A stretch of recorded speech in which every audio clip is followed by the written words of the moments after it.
Welcome to the second panel from the Colloquium on the Future of Religion, a Gen Z Perspective on Religion. My name is Anna Stafford, and I am a student staff member at McGill's Office of Religious and Spiritual Life, Morsel. On February 21st, 2020, Morsel partnered with McGill's Department of Religious Studies to hold the Colloquium on the Future of Religion. We decided to hold this colloquium after confronting a variety of different thoughts, predictions, and ideas about what the future of religion will look like and whether it will have a future at all. We wanted to focus primarily on Gen Z, those born between 1995 and 2015. We had one panel discussion that asked parents of young children and scholars researching children and spirituality what they thought. But since the older group of this generation makes up most of our McGill undergraduate students, we decided to sit down with a few of them too and ask what they think.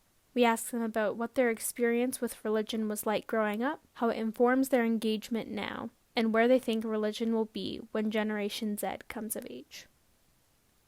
Our panelists include students in the Religious Studies Department and students with a leadership role in a faith club on campus. Our first panelist is Gilli. Gilli is a U2 Joint Honors student studying political science and religious studies. Gilli grew up in a Jewish home and identifies as Jewish with respect to his historical and ethnic identity. However, in terms of theological speculation, he finds wisdom throughout the world's traditions. Next we have Lucas. Lucas is a U4 independent Bachelor of Theology student who grew up in Brazil and has been living in Montreal for the last 9 years. He was raised in a Pentecostal context, was active in Reformed evangelical circles in Montreal, and today he identifies as a Christian agnostic. Next we have Oliver. Oliver is a U2 mathematics and computer science student. He is a Falun Dafa practitioner and participates in the Falun Dafa club at McGill. He started to develop a passion for philosophy in high school, which led him to an interest in Buddhist teachings.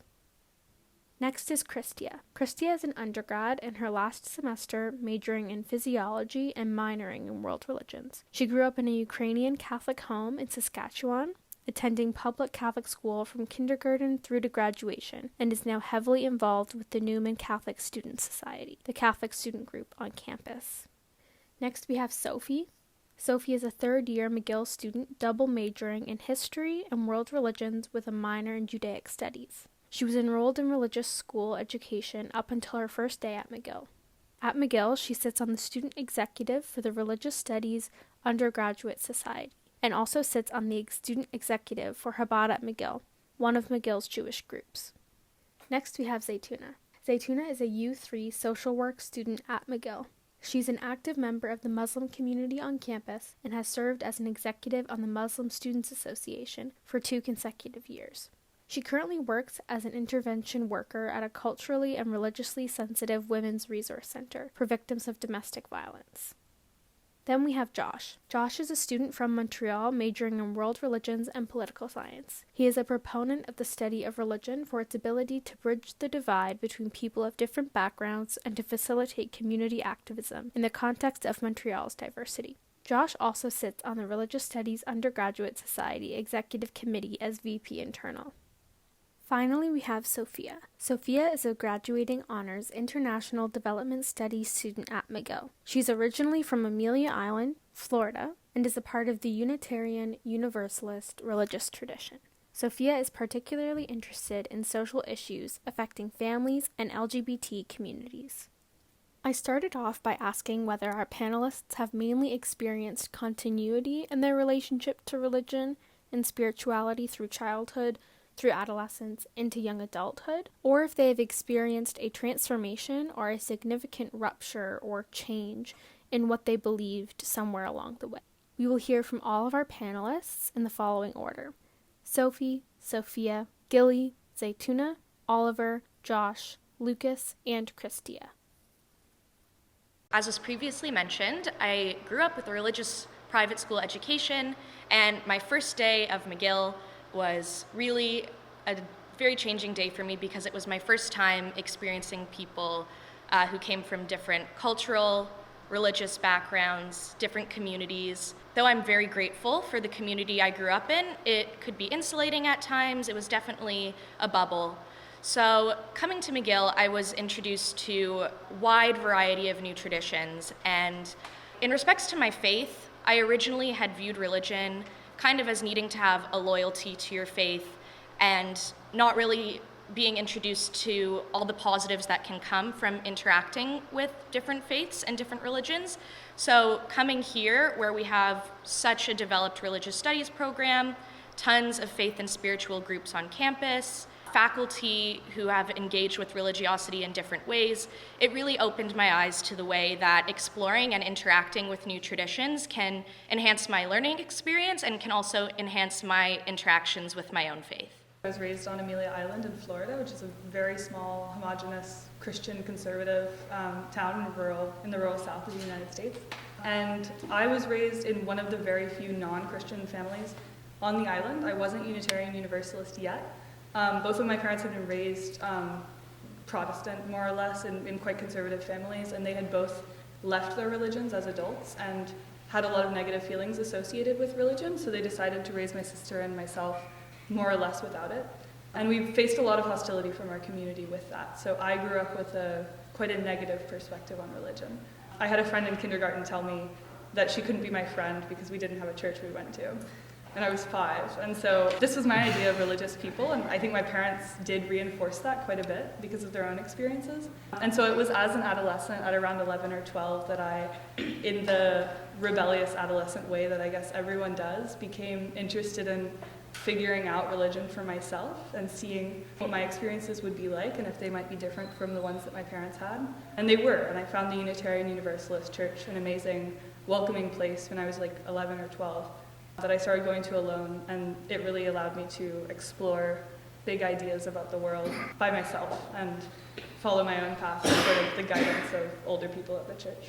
I'd say to an extent there has been continuity with respect to my approach to spirituality, because I've always been questioning spirituality and meaning. So the continuity in my own outward spiritual expression is that I'm always searching for something new, but that has changed constantly. In my upbringing, I've questioned many of the beliefs I've had, and I went to a Jewish day school as well, and I owe a big part of my questioning to the environment that was kind of created in that atmosphere, because it was non-denominational and you had teachers who would be extremely religious, rabbis, but also teachers that were not religious or not even Jewish. So from an early age, I was exposed to availability of questioning. So I've always been questioning, and that's, I guess, a big part of my spirituality today as it was back then. And just growing up as well, I think when we talk about how religion is talked about within a school context, I think that it's very de-intellectualized. So I felt like there was a lot of this conversation about how, a lot of discourse about how you cannot be an intellectual person, you cannot be a smart person, and also be somebody who is spiritual and religious. So I think that for me, having all of these internal discussions, just as a kid, and also a lot more as I was in high school, I think, definitely influenced my understanding of religion. I think that my delving more into my religion and becoming more secure in my faith came out of having a deep level of uncertainty in it, and also me wanting to actually leave my faith at some point. And for me, this idea of spirituality was such an intimate part of who I am that I don't feel like you could understand me without understanding the fact that this idea of spirituality was, it is the core of who I am in my being. So I don't think it was something that I could have ever left, and I think that having those internal discussions and having that need to find meaning sort of allowed me to delve more deeper into my faith and help me become more secure in my faith. As you grow up in society in an atheistic fashion, you sort of develop these bad habits that you would not have developed otherwise. So I kind of had this period where I did not really believe in much of anything, but I guess it's changed around 17 years old, where I got more open to these things, and I just started looking more into them, and I realized that they made more sense than I initially thought. So as I reached adolescence, I very much, I didn't see a use for religion in my life, and fully I dropped it essentially, though I was nominally Jewish. There was a few Jewish elements to my life, But then as I got more involved with various sorts of activism in the city or even at McGill, and you learn that religion could also serve to really bind communities together and has an application that is not always super mundane, but very much down to earth. You can start to find it again, and that it's in that context that the spiritual messages of Judaism had resonance once I could connect it to real life. I grew up believing that everyone was going to hell unless they believed what I believe. And therefore it's in everyone's interest that I convinced them to believe what I believed. I always cared a lot about it making sense and it being real and it being true. And that's what set me on the way of questioning, because I believed so much that it had to make sense. So I wasn't afraid of asking the hard questions. So in that sense, it's been a deepening. I feel like my own journey has been a continuum. But at the same time, I went through a huge rupture where, I lost a lot of the social circles I knew. The only real difference, I guess, for me as opposed to my peers was because I am Ukrainian Catholic, it's a different rite of Catholic, whereas all of my peers were Roman Catholic. When I was younger, there was a large part of me that really rejected that, like, why do I cross myself 3 times when my peers only cross themselves once? But that was something that I struggled with quite a bit as a child, I guess. I ended up just participating in a large variety of sort of retreats and camps. When I came to McGill, it was the first time that I was really met with something completely different. The emotional connection I felt with God wasn't enough for me anymore, and I wanted to be able to understand more intellectually why, the church teaches what it teaches, and why do I actually pray to this God, and why do I go to Divine Liturgy on Sundays. Next, I asked the panelists whether they were involved in any concrete religious programming, like a youth group or Sunday school, as children, and what that experience was like. Positive, negative, or a bit of both. We hear from Zeytouna, Gilli, Lucas, Sophia, Sophie, Zeytouna, and Josh, in that order. It's interesting because now I have a lot of nieces and nephews. Most of my siblings are much older than me, and they're kind of raising their kids in Canada. And for them, most of them weren't born here, like I said. So for them, they're going through a lot of things I think that my parents went through with us, but I find myself in a very interesting position because I get to give them a lot of counsel based on my experience. And I think for me, something that I encourage is putting them into these communities and these religious youth groups and things like this, because I think for me, that was something that I went to actually search for when I left London and when I came to Montreal, and I sort of found that within the MSA, and I found that with having Muslim friends here, because I didn't have a lot of Muslim friends growing up. And like I said, I think that was something that made me feel very insecure about my faith. Yeah, when I was growing up, I was part of a synagogue. I went to Jewish day school until high school, and I was part of the Canadian Young Judea Zionist youth movement that had camps all throughout the country. And so, in a sense, I was in this, what the Toronto Jewish community calls the bubble. My entire life was told to me from a very homogenous narrative. I always will consider myself Jewish because that Jewish identity for me is very ethnically bound, because at the end of the day, my last name's Cohen, and people see me as Jewish, and people always bring up the fact that I'm Jewish. But internally, that's not really how I feel. There's just so many different aspects to my own identity that were just told to me that I didn't really understand all of these big debates that were going on surrounding Israel even. I was just always told one narrative. I didn't even know there was a debate. So even from a young age being exposed to the other side of that narrative, I was so confused. The particular denomination I grew up in, Assembly of God, was very biblicist. So I remember as a kid, we would do these exercises to make sure I memorized the Bible verses.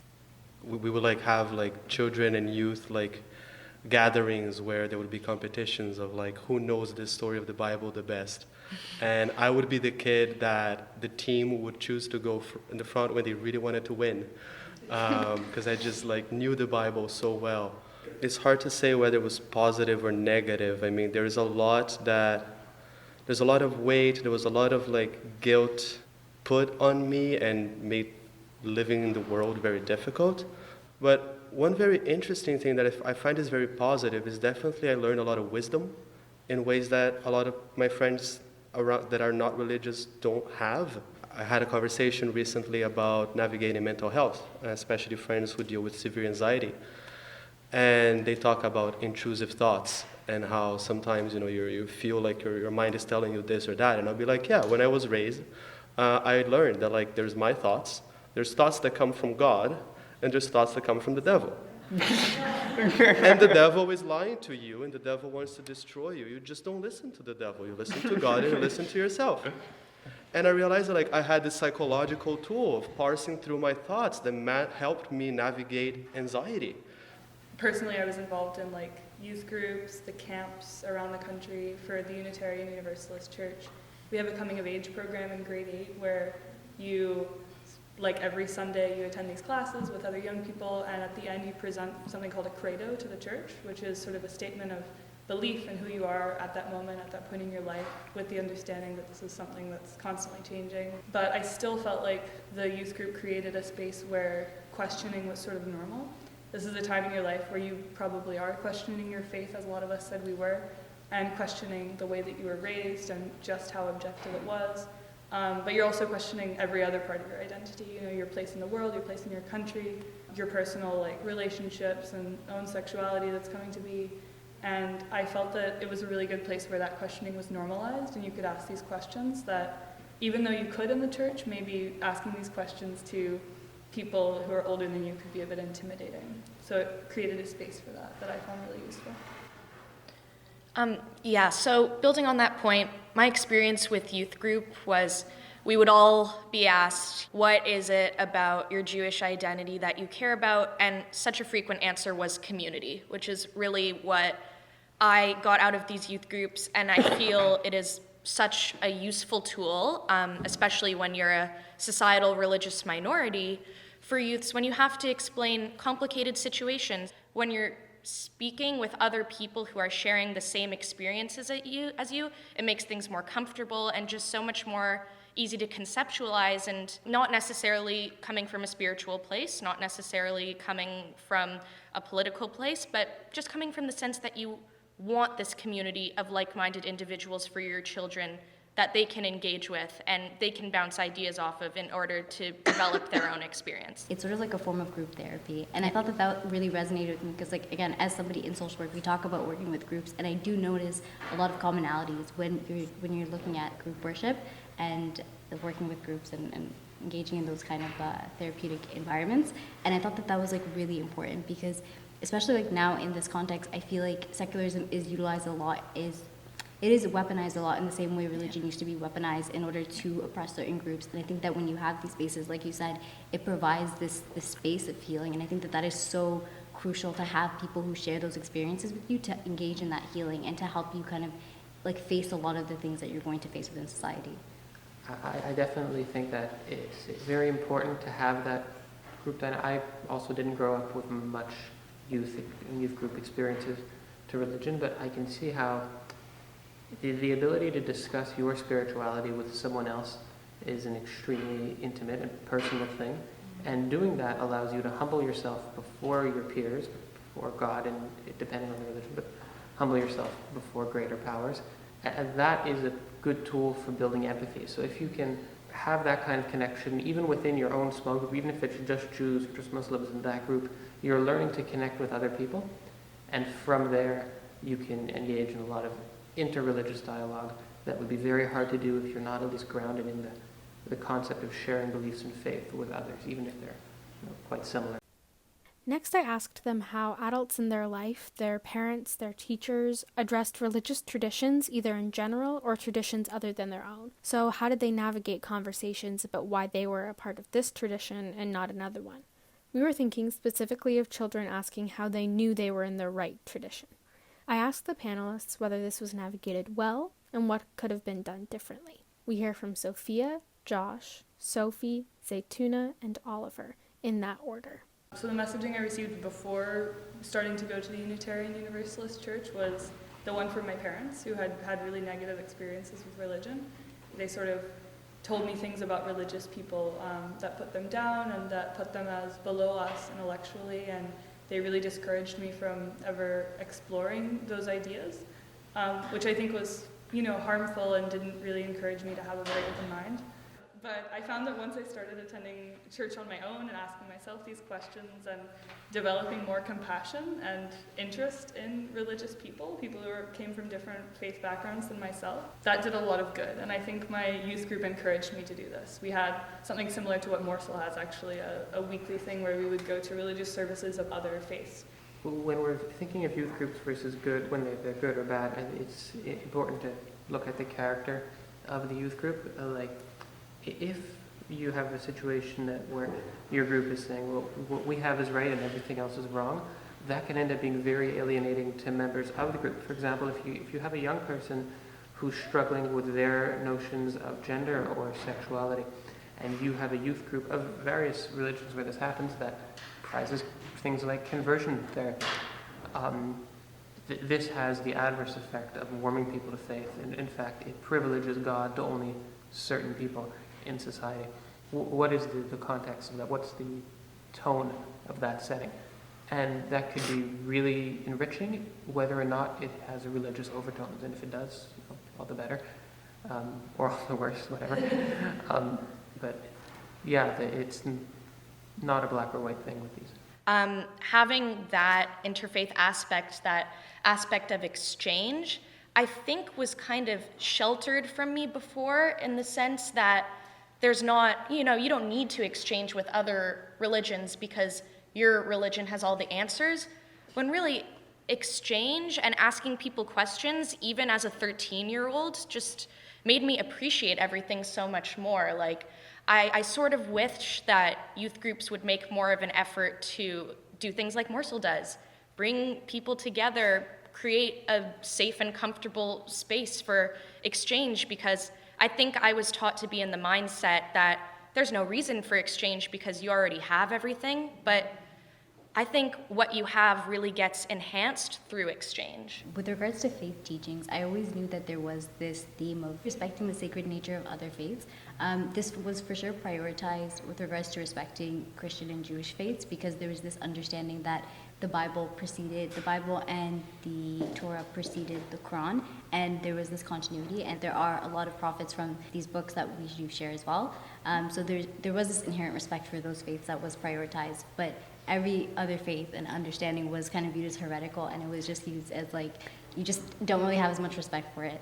Growing up, one of the good aspects, I'd say, of my environment was that my mother was quite open to different spiritualities. For the past 10 years or so, she was practicing what I'm practicing now, which is called Dafa, but at the time she didn't talk much about it. But in this belief, we are very open to other religions because we think that multiple divine beings have come to the earth for different reasons. And so because of that, I was kind of raised in this environment of, at least I had these thoughts in the back of my mind that I should be open. Although I was not religious or spiritual for a while, I still had this root somewhere. Finally, I asked the panelists what they think the future of religion will look like when people of our generation are raising children. We see a trend towards more interfaith dialogue and more diversity, so I asked the panelists what they think this will look like concretely in the future. We hear from Gilli, Khrystia, Sophie, Zeytouna, Josh, Lucas, and Sophie again at the end, in that order. Yeah, it's difficult to say because I kind of spoke of the historical analysis of seeing how religions die. Like humans, like everything in the organic world, the systems we create die. And I don't know if there's an infinite history for Judaism, Christianity, or Islam. They've been wholly resilient in the past, but the future of religion that I envision for my children is kind of collage of ideas that they can fit together for themselves and call it whatever religion they want to call it. I don't know if the world religions of today will see survival in the long future, but at least religion will be much more open to not defining itself as a religion, but rather just these philosophies. I would have loved to have learned about other faiths, and I definitely think that that's a direction in which we should go. but it's also not possible necessarily everywhere in the world to get that experience of other faiths. Like, even if my youth group had wanted to go to a synagogue, like, a synagogue doesn't exist where I live. So you can't do that. There are no Jewish people there. I think that's just also a little bit of nuance that's important to introduce, that in metropolitan centers like, Montreal, Toronto, whatever, we have so much religious diversity, which is beautiful and which allows for this type of dialogue and for us sort of moving forward together. But I think it's important to recognize that that doesn't exist everywhere. And I don't know if we'll ever get to a point where, these small communities actually see religious diversity. I think it's still really, really far off in certain parts of Canada and parts of the world. I think as Gen Z, a force that we've had to confront and grow up with, and something that will continue to get stronger as the years go on, is technology, and how we are more interconnected than we've ever been before. I think that growing up in this age of social media where everyone can see everyone's every movement is really interesting in terms of religious exchange, because I wholeheartedly agree with your point that we still have so many insulated communities, but I definitely think technological advancements will continue to bring us in the right direction of engagement. Now, we've seen that this can either be for the better or for the worse, how it can also contribute to the spread of some not so great things, but that's something that we as Gen Z have to work with and confront. We're living in an increasingly globalized society, and I think that this is a discussion that's not just happening with religion, but with so many different topics, like I've seen reflected in my courses. But actually, with this question, I wanted to talk about something else, because I feel like for me, what I view as like a really pervasive discourse with regards to religion is not necessarily like the differences within religions or the debate between religions, but more so this idea of religion and how it holds up against science. Science teaches us the how, but it doesn't explain the why. And I thought that was something that was very significant for me for understanding just these scientific understandings of the world and how they sort of match up to my religious and spiritual understandings of the world. Because I don't think that those things are at a conflict, but the discourse that we're constantly being fed is that these things do conflict with each other. To build off that, I think that that's definitely extremely important, and the way to counter that is for people who are religious to engage in public life, not in a way to preach one's own religion, but to show that religious people you can have mindsets compatible with science, and that the secular state is not at odds with religion. If we have religious people coming out and advocating very much in favor of action to counter climate change and recognizing climate science, well, there we have ample room for religion and science to overlap. But if religious communities, which for very valid reasons have sometimes felt the need to retrench from the state, that gives public authorities this kind of leeway to find legitimacy for policies that frame religious people as others. And they say, okay, well, if we want to be rational, if we want to be inclusive, we need to be secular in all forms, and then it can start encroaching on the rights of minority communities. With the question of institutions, I think we live in a predatory capitalist society where any institution that's not generating profit is going to die. Like even universities, like there's faculties that are dying because if you're not doing STEM, if you're not doing hard science, if you're not doing something that can be quantified and productive and ultimately generate profit, it's not worth it. So it's not just theology, for example, philosophy is also suffering. So I think that's more at the root of what really we're talking about. We're talking about religion and science. It has to do with money. And Generation Z is it's so much more political. I mean, I think millennials kind of had the shock of like, oh wow, I have to be political in the world.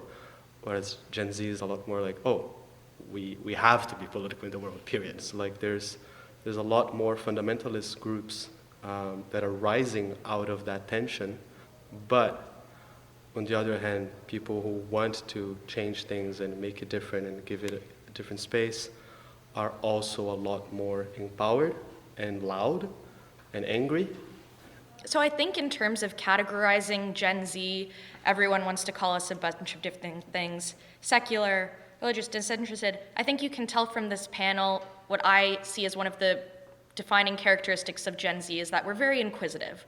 We like to challenge things. We see it in these movements that have been created from the ground up by Gen Z, March for Our Lives, Climate March, Divest McGill. Gen Z clearly likes to challenge things and interact with the forces around us. So that's something that gives me hope for the future of religion, in the sense that I think it's a really cool field where we can engage and question things.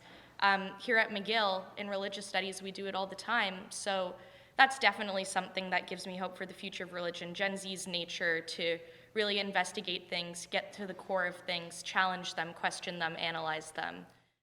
Thank you so much for listening to this panel discussion. You can find the links to this audio and other Morsel events at www.mcgill.ca/morsel, MORSL.